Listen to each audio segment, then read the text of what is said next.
Hello everyone, welcome to From the Star Wars Home Video Library. I'm your host Nathan P. Butler, author of A Saga on Home Video, which is now in its second edition 3-volume form. What you're seeing here are the proof copies of the hardback version, which was just released, is now available in Kindle and paperback and hardback for all 3 volumes for those who are interested over on Amazon. And this is another of our top 5 lists, but it's in a different spirit perhaps than the last ones have been. The last ones were like the top frustrating decisions about U.S. releases made by 20th Century Fox, whenever they had, all the distribution under their various names. And then Disney, under their various names, like Walt Disney Studios Home Entertainment, which has been, so far, the only one they've used in a Star Wars era. And then, of course, we had the top frustrations as a collector. So far, it's all been frustrating stuff, annoying stuff along the way. But I asked the community, hey, how about some suggestions for other top whatever lists?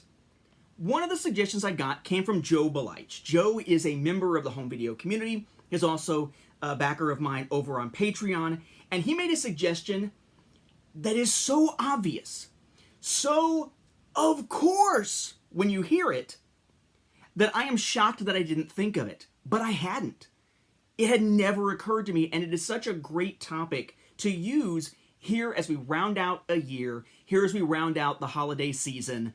It is the top 5 joys of being a Star Wars home video collector, and my experience in doing so. So thank you, Joe, for the suggestion of the topic. I love the idea, so we are going to do it here. And bear in mind, if you will, that I may kind of go off on a bit of a tangent here from time to time. The reason being, this actually could have been a list bigger than 5.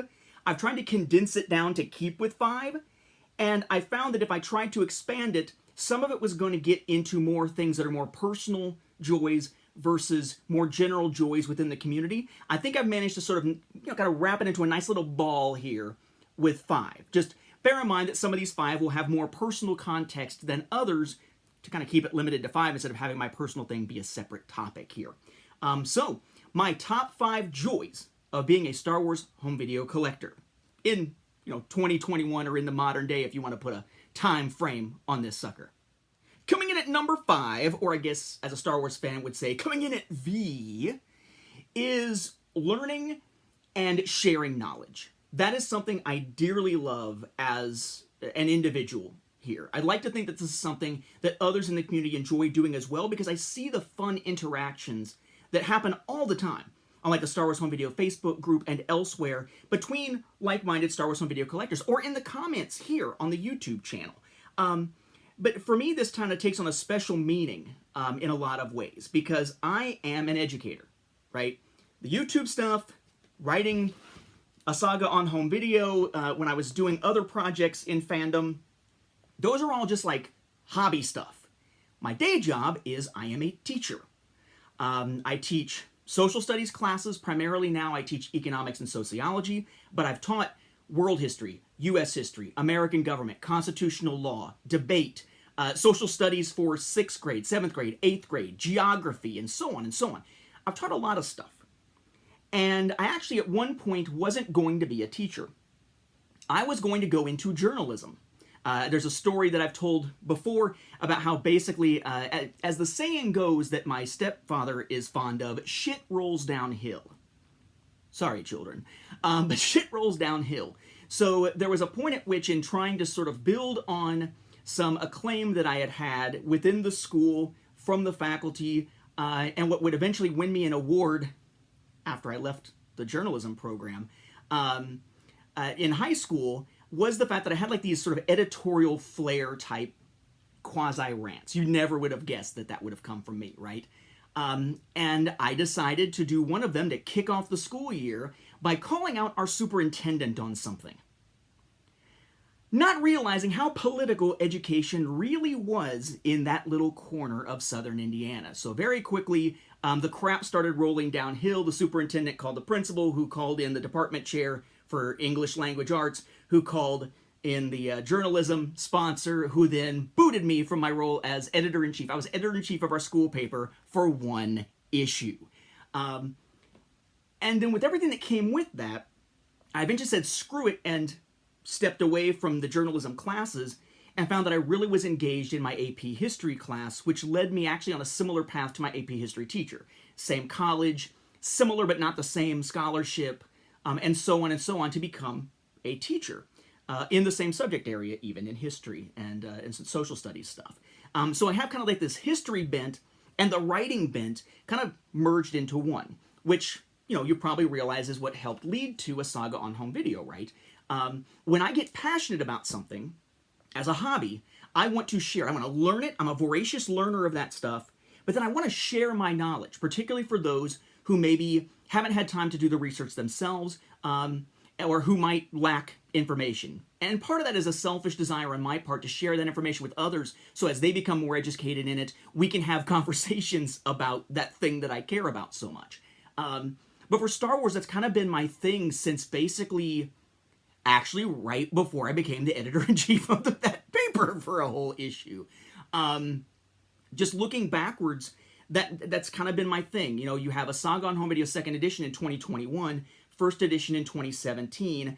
This series from the Star Wars Home Video Library goes back to about 2013. Even before that, there was other stuff on the YouTube channel, and alongside it on the YouTube channel, we had from the Star Wars Library, which is about kind of educating about the different stories and whatnot early on in publishing order, until I cut that off.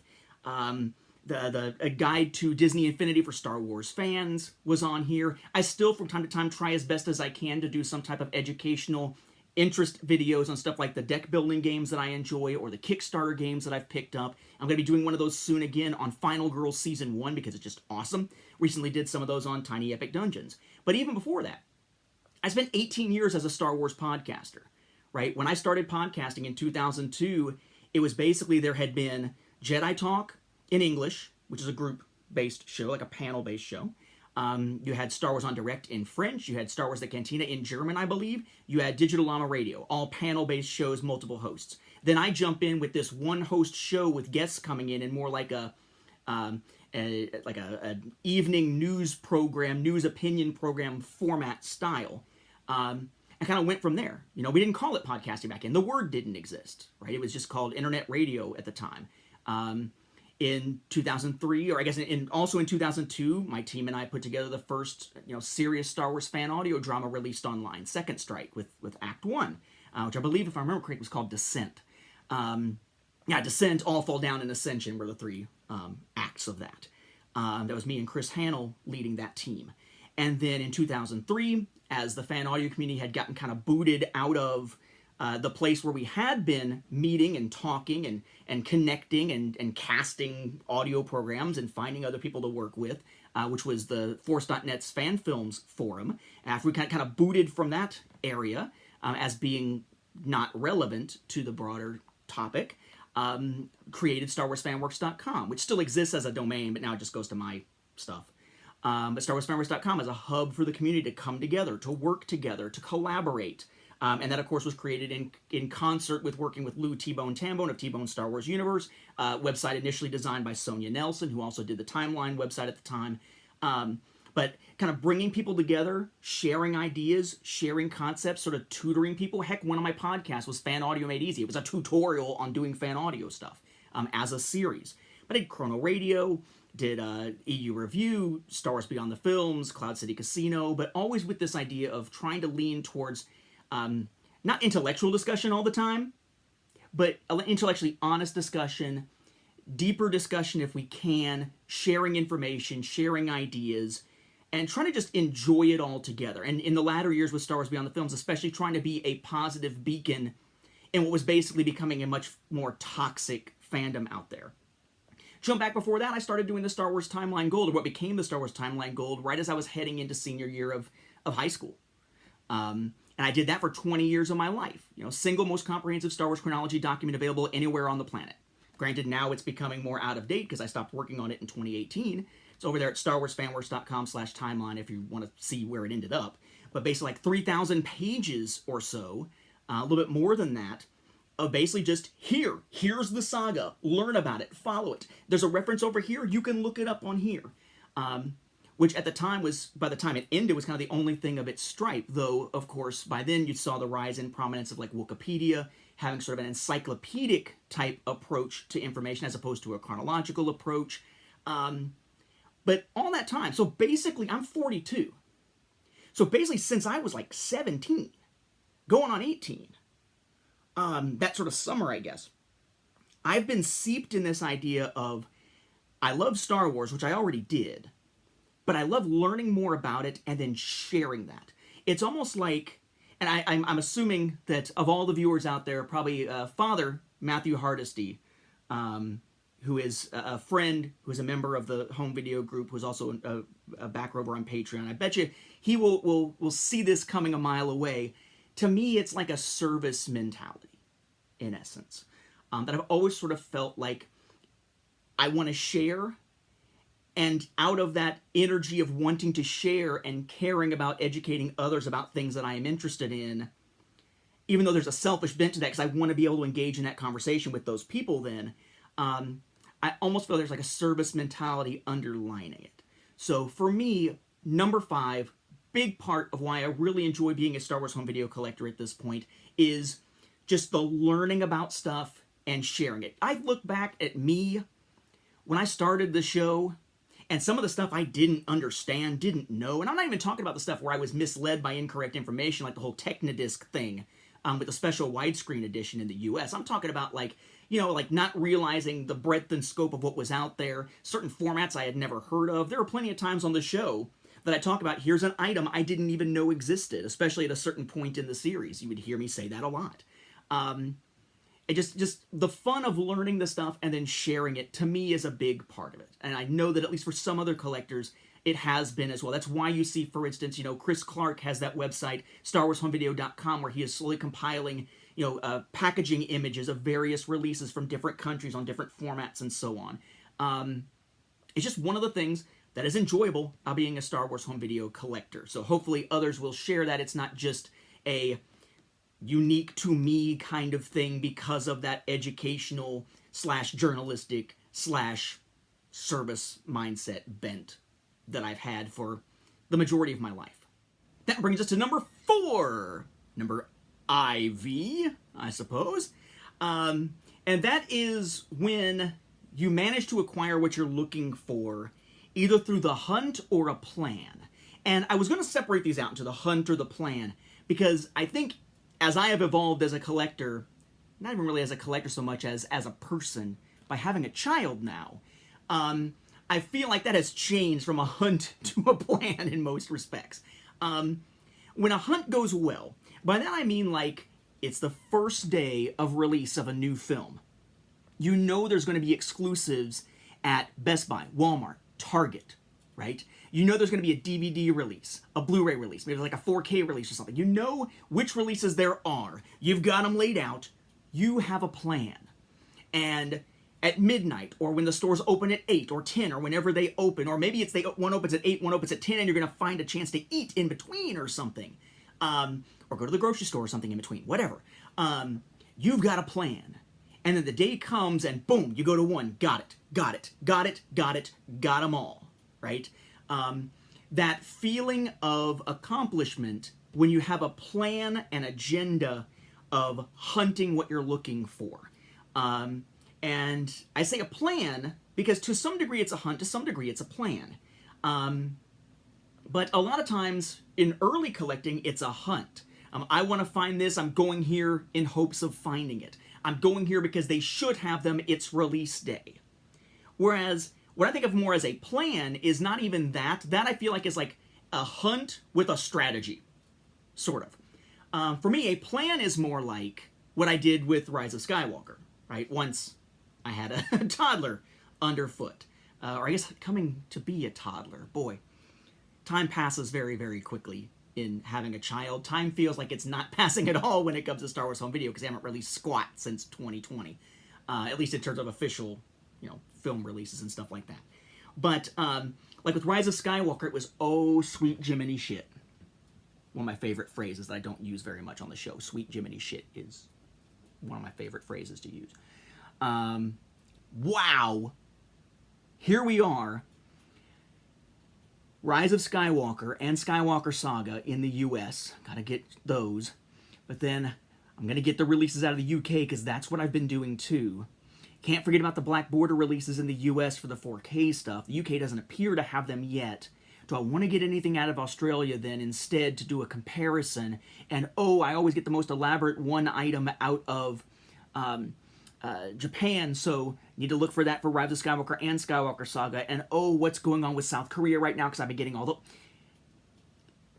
the biggest home video launch I have ever seen in terms of how much money I spent and how much I had to budget well in advance was the Skywalker Saga, Rise of Skywalker stuff.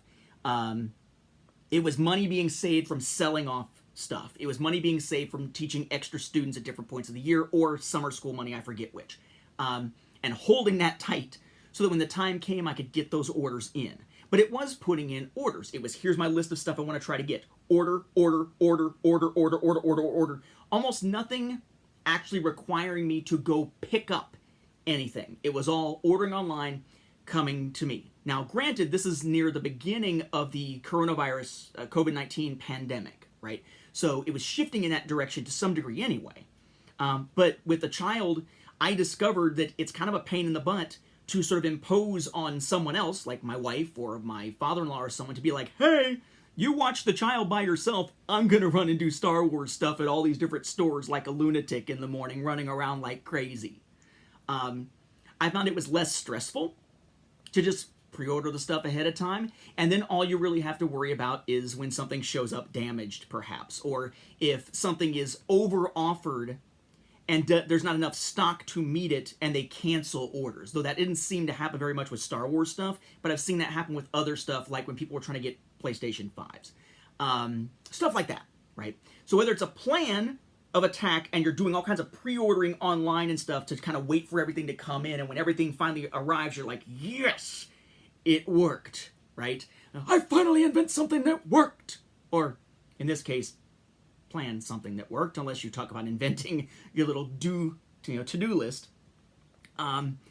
But just that feeling of a hunt going well is great. And it's a really nice positive reinforcement for a collector to say, this is what I set out to do, and I did it. And I talk about that in the book a little bit when talking about suggestions for collectors, that if you have a focus of a collection, you might start out small. Like, start out on a specific niche little area. Like, I'm going to get all the Blu-rays. Okay. Focus in. What do you want to start with? All the Blu-rays of the originals? All the Blu-rays from a certain year? All the Blu-ray DVD combo packs? All the Blu-rays for a particular film? What are you going to start with? Because as you have little victories, it helps keep the momentum going to keep your spirits up to get those bigger victories. You see that with education, with smaller goals. Dave Ramsey, I want you to get excited. Nope, sorry, that's Dr. Phil. Dave Ramsey, who kind of sounds like Dr. Phil, the radio show guy, talks about the whole idea of the debt snowball and building momentum towards paying off debts by paying off the small ones first instead of starting with largest to smallest, because you get that feeling of accomplishment. Same kind of thing when it comes to collectors, I would say. Now, the flip side to that, which I haven't mentioned in, like the frustrations video, but probably should have been one of the frustrations, is when it doesn't work. When it breaks your spirit or breaks your faith in the companies.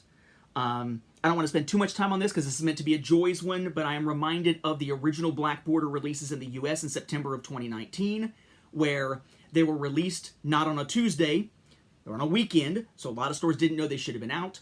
Not all stores got all the stock of all the films, and I had to run to multiple places trying to finally get my hands on all 20 of those new releases that were released with zero fanfare or announcement, only with fan sites sussing out that they were going to exist. Not even knowing for sure that day that they were going to be on store shelves at all. Followed up, of course, by the Black Border release exclusives from Walmart with the little lithographs in them that were even worse, right? A lot of Walmart's not getting them at all. The ones that got them usually not getting all the films at once, even when it was staggered out, where it was like all 8 of the existing Skywalker Saga films at the time, but it was, classic trilogy first, then everything else separately. And some stores didn't have, all 3 of the original 3 when you would go in to get them. Some had like only 1 or 2 copy. It was a mess, right? I remember the frustration of driving with my little teeny tiny baby who's, I guess, had just turned 1, and my wife to Fayetteville, Georgia, for like our 4th freaking Walmart to try to find those exclusives, if I remember correctly, and still striking out and having to have help from folks online. So when a hunt goes wrong, when a hunt doesn't go well, especially if it's not any of your doing, that hurts. That sucks. And that can sort of sap some of that spirit, because the hunt relies on the faith that, something will actually be there at the store if you try to go get it. Or at least it was there and maybe it's sold out, as opposed to it being they didn't even know they had a release. They never even got the inventory. That kind of thing. Where the system fails the fan can suck. But when it goes right, especially when it's a bigger grab to get a bunch of stuff that you're trying to find, and you find it all in one place, or a couple of places you manage to pull it all together, especially at a point where there was a plan ahead of time, like I'm going to do this, and the plan was executed well, or strategy, whatever you want to call it, that's a great thing for a fan, a great feeling for a collector. That brings us to number 3. Aye, as the Romans would not really say, but right. This one is one that I find kind of funny, because it's almost like a misnomer, but everybody uses the terminology, and that is finding your holy grail item, or your grail item. That one thing that you've been dying to get your hands on, and you finally managed to do it. That is huge. Because there's always, I'd like to get this, I'd like to get that, but there's like something that has almost like a primal need to it for you as a collector, that you want it, but also you feel like your collection isn't complete until you have it. It is this ultimate thing, the thing you're willing to go through extra lengths to get, or spend extra money to get, compared to most of the other stuff you're trying to collect. But the reason I say it's a misnomer, and I think it's kind of funny, is that for most collectors, I find that the grail item actually isn't one item. It's usually multiple items that are grail items of different types, and there's that kind of passion and need to pick it up for all those items, or it's almost like a tiered thing, or something. I don't know if tiers is the right word for it, but something such that as soon as you acquire a grail item, you're like, yes, on to the next grail item, right? Where it's not, this was the grail, I've got it, I am now satisfied. It's, I got it, this is awesome, and again, one of those victories that fuels more collecting, I'm going to try to get this other thing. Like for a long time, my grail item was to get a full run of the Ewoks and Droids UK releases on VHS. That was huge for me. Lucked into an eBay auction to get all the Ewok stuff kind of all in one shot. I think I was like one other auction, maybe to get the Dairy Lee exclusive version.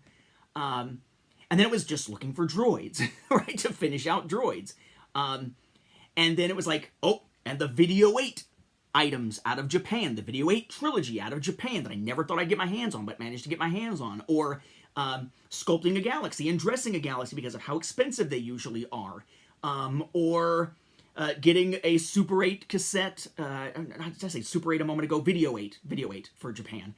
A Video 8 cassette out of the UK, which wound up going through Tecmone to get. All that kind of stuff, right? It's like, there's these grail items, and getting one isn't the end of the story. Getting one just clears the way for the next one to be the primary target on your list. But being able to actually acquire a grail item, there's so many times on the show that I've talked about how I've acquired something I never thought I'd get my hands on. And a lot of that comes down to actually what we're going to see with number 2 in just a moment. But suffice to say, when you finally get your hands on that item you've been seeking for years, it's outstanding. It's a great feeling. And to some degree, again, this is a personal thing. In fact, to a large degree, it's a personal thing what the grail item would be. I've seen people say, this was my grail item to stuff that I've had for years, or stuff that I'm like, oh, that's actually fairly common, relatively speaking. But it doesn't really matter how common something is. It's a grail item for that individual, right? If they don't have it and they want it badly, it is a grail item to them. So that to me is a fantastic feeling, and I love seeing people get those Grail items. Though, of course, I'm always the killjoy who's like, dude, that is so awesome. Did you get the slipcover with it? Right? And they're like, no. Shit.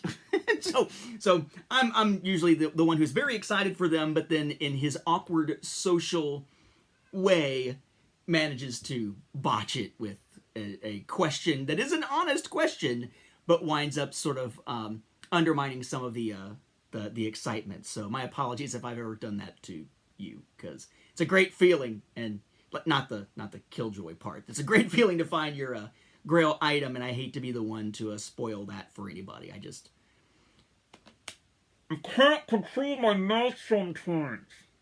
But I mentioned some of those things I never thought I would get my hands on, which brings me to number 2. Yes, a sound effect. 2. Which is being able to share items with other collectors. That is a huge, huge joy. They say it's better to give than to receive. And boy, receiving can be great. But the giving aspect, I think, is a highly overlooked, underrated part of the collecting community. And I've been lucky. I've been the recipient of some very generous people. Whether it's giving of items or of time. When it comes to items like Matt Fry donating basically his entire collection, or the bulk of his collection, into mine. The very first time I think I ever had anybody donate anything to me, Ricky Ray donating the episode 3 VHS from the UK, or people donating their time, like people like Julian Smith and David Dumbbell and Jeff Rabjohns helping me pick up stuff from the UK and helping send it over my way when it's difficult for me to pull that off. Just people sort of being willing to give. And it's a great feeling, of course, to receive, like I said. It's actually very humbling in my case, because I know that in many cases, in some cases, just like these are people who are like, I would have helped anybody. But there are other people where, they probably would have helped anybody, but because they knew of the show or they knew of the book or something, they thought, this is the person I'm going to send this to. Like Matt Fry, right? If I didn't have the YouTube show, I can't imagine I would have been just the random fan that Matt would have been like, hey, I'm going to send all this collection to him. Random guy who also collects this stuff. So it's very humbling to me when anybody donates their time or their stuff, even if it's just duplicate stuff they've got lying around, to help me in my collection. But again, kind of in that servant type of spirit, I also feel like the giving aspect of it is equally as positive, I guess, an experience. A joy, as I use for the title of this one, a joy within fandom. Finding that I've got something that's just a duplicate sitting here for me that would make a difference in somebody else's collection and passing that along. As big a pain in the butt as it was for the Butler Con, as people refer to it now in the Star Wars Home Video group on Facebook, where all that stuff that was sent from Matt after I sifted through it and found the stuff that I kept for myself, that the rest of the stuff I basically just said, I'm going to pay it forward like he did. He just gave it to me for the cost of shipping. Here you go, guys. Let me know what you need. I'm sending it out for the cost of shipping kind of stuff. That was a pain in the butt logistically. A lot of times going back and forth to the mail, the post office, oftentimes with my son in tow back and forth, which made carrying stuff difficult. I had to do it a few at a time. Getting the measuring stuff, getting stamps.com set up, all that kind of stuff. That's kind of a pain. But I really got a lot of joy out of being able to help people send that stuff out, seeing their excitement at seeing it, and just being able to say, you know what, here's something somebody was hunting for, and now they don't have to anymore. And I would hope that that's the same feeling in watching some of the videos that maybe Matt Fry gets from seeing, for instance, my excitement over like the Video 2000 stuff, for example, and some of the other variants that I hadn't seen before, or items I hadn't acquired that I've been looking for in the stuff that he sent over to me, or the excitement, when Julian sends something over, or Jeff sends something over that he's helped me acquire, that kind of stuff. Again, it's humbling to receive, but there is a joy in being willing to provide that kind of stuff. And that's not to say that you have to necessarily provide it for free to feel that. In the case of that ButlerCon stuff, as they call it, maybe FryCon is probably a better name for it, yeah, I was sending it out just for the cost of shipping. But that's because that's how I received it, and I was trying to send it back out that way. When I do that sometime in 2022 with any extras that I have now, it'll be similar. Just making sure to cover the cost of stamps.com and the postage and, the packing material kind of stuff, and just sending it all out. But, as long as you're not trying to gouge somebody, then even a reasonable price being like, hey, I've got this to sell. You want it? That can still bring that type of joy, I think, because you're able to give it to somebody who needs it. You're not taking advantage of them. You're making a transaction that is mutually beneficial. Again, econ teacher mindset coming through. And again, nobody said you had to offer that up for sale, right? You could have held on to that extra. You could have held on to that spare, but you chose to help out another collector, whether it was for financial gain or not. And that, I think, to me, has always been something to bring joy, to be able to hand something to somebody who needs it. Which brings me to the last one. Number one, but not I, in fact, the opposite of you. Which is, I guess, another vowel. I'm not sure if vowels can be opposite. But, I and you. Me and you. The collective us, but more you guys than me. And that is the community interactions within this community. I've been in fandom a very long time. I started the Timeline Gold, what became the Timeline Gold, with its first public release back in the latter part, mid to late part of 1997. So, been around the block a bit. And fandom has changed. We've gone through our cycles, we've gone through our messes, we've gone through our controversies, and little by little, and then at an increasing rate in more recent times, we've seen a lot of corners of fandom become very toxic. Just unwelcoming places, whether it's gatekeeping or it's, kind of like like the outside politics of the world coming in and sort of shaping the fandom, so that all of a sudden some of those same type of divisions you see in like American politics, for instance, come into fandom. Or, you're not allowed to like this. I guess is kind of a gatekeeping thing, but sort of a, what I like is real Star Wars, what you like is not kind of stuff. We've just seen a lot of toxicity. And I spent a while with Mark Hurleman on Star Wars Beyond the Films, which is still going, by the way. Mark is still doing a great show with Jim Lahane, having taken my place. Star Wars Beyond the Films, podcast, StarWarsReport.com, blah, blah, blah. But in the years doing that show, especially the later years, we talked a lot about toxic fandom and trying to remain positive, find the things you like, find the things you don't, be willing to have an opinion without forcing it on someone else, being willing to have rational conversations that aren't just about like or hate, love or dislike, as the case may be, but also stuff like, this is why, this is how I see it, how do you see it, and having those conversations. In fact, I think the last message, if I remember correctly, one of the last messages that I gave on that show before leaving the show was about that. Last time I retired from podcasting, was about that same thing, the community angle, and being sort of trying to shield yourself from the toxicity.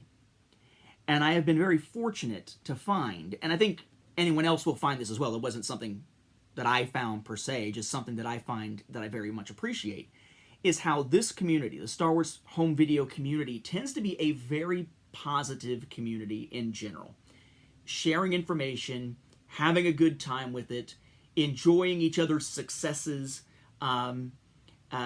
being someone, being there to commiserate over when things don't go so well with a hunt, for instance.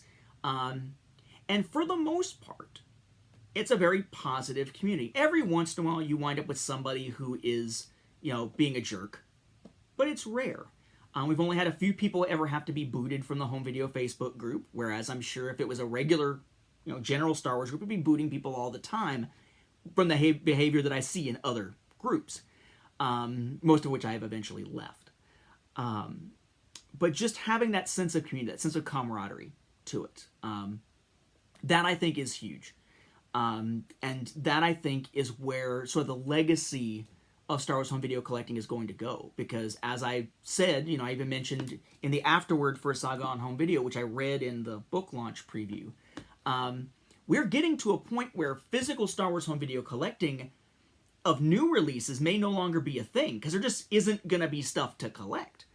if we finally reach a point of going all digital, which is almost where Disney is now when it comes to Star Wars stuff, except for film releases, and those aren't coming for a while, I mean, we really could reach a point where there isn't anything new physical to collect. It's all going to be looking back and collecting stuff that has already been released previously. But the community that's been built around this has the sort of connections, the sort of camaraderie, the sort of fans supporting fellow fans, and that having almost a multiplier effect within the fandom of that community where people become more invested in it because of the interactions between individuals, not necessarily because of the new releases coming out, that I think it's going to give that community a longevity that maybe some of the more toxic communities won't have, unless the toxicity itself is what sort of self-perpetuates that sort of thing. As I said, you know, the Force will be with the home video viewers always, as I end the afterword. And it's really not even about the stuff anymore, the physical collecting. I mean, it is, to a degree, but only to a degree. It started with the stuff. And then you interact with other collectors. You engage in the conversation. You engage in the discussions about this stuff. You see the shared joy in it. And the fandom, again, the fandom almost has like a multiplier effect to it, where you get more and more drawn into it the more you engage with others about it. To the point where it does make me wonder, you know, if number 5 about the, acquiring and sharing the knowledge, if that would have been enough to get me to write a first edition or a second edition of a Saga on Home Video, had it not been for the community, which I felt such a connection to, that I wanted to provide the kind of resource that just didn't exist for the community at that point. It drives us, right? As collectors, the community itself is in part what drives us. The collecting drives us, yes. But once you're in the community, I think it takes on a different life, different sheen, different perspective. It's almost like you go from 100% about must acquire the stuff to maybe an even split between the stuff and the community. Maybe. Obviously, your mileage will vary where you stand on where on the spectrum it is, where that balance is between acquiring the stuff and the community aspect of it. But I feel as though, having been in it for a while now, the community aspect is an inescapable, inseparable part of being a Star Wars home video collector now. So I would urge you, if you are someone out there who is a Star Wars home video collector, if you haven't engaged with the broader Star Wars home video collecting community, give it a shot. Right? There's a Star Wars home video group on Facebook. You can engage in the comments on videos for the show, although that's more of a limited interaction than if you were part of that Star Wars home video group on Facebook. But just find like-minded collectors and sort of share ideas. You don't have to agree on everything, but just this shared love for this particular type of collecting is huge. And people have found that in other genres of collecting. It's just that Star Wars home video as a collecting genre, as a collecting subgroup, has typically been small relative to many of the others, like action figure collecting, Funko Pop collecting, even pin collecting, it seems like now. That sometimes we have to be reminded that, yes, there are others out there who care about and enjoy this stuff too, and interacting with them can make the experience all the richer, so to speak. So that, for me, number 1 is, again, it's not me, it's you, or it's us, right? It's being part of the community and the interactions you can have in the community. It by far, the joys of interacting with other fans who are into the same stuff in a non-toxic community, that joy by far outshines any of the other stuff that I've mentioned here, or anything that I've left off the list. So, with that joyful, happy, hopeful note, have a good end to 2021. Have a happy new year. I hope you had a Merry Christmas if you celebrate Christmas, because that was just a matter of days back here, or Hanukkah, and so on and so on. Have a happy holiday season, a great start to 2022, and hopefully, if we don't get a whole lot of new Star Wars home video physical releases in the new year, that enjoyment of being part of the community will still be enough to maintain us yet another year with Star Wars home video collecting. So as always, thank you for watching, and may the Force be with the home video viewers.